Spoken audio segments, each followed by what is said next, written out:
कांद्याच्या बाजारभावात दररोज घसरण होत असून येवला कृषी उत्पन्न बाजार समितीत कांद्याचे सरासरी बाजारभाव 700 ते 800 रुपयांपर्यंत तर कमीत कमी बाजारभाव 100 ते 150 रुपयांपर्यंत कोसळल्याने कांदा उत्पादक शेतकरी आर्थिक अडचणीत सापडलाय। येवला तालुक्यातील राजापूर येथील कांदा उत्पादक शेतकरी बापू पांडुरंग विंचू यांनी 7 ते 8 क्विंटल कांद्यातील गोल्टी कांदा येवला कृषी उत्पन्न बाजार समितीत विक्रीसाठी आणला।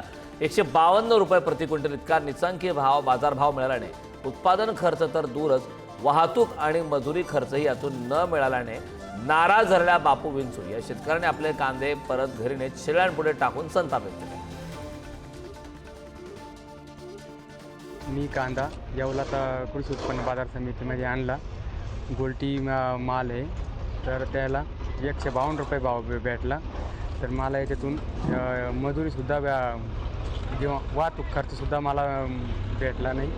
तर मी माझ्या शेळ्या बकऱ्यांना घरी खाऊ घाले।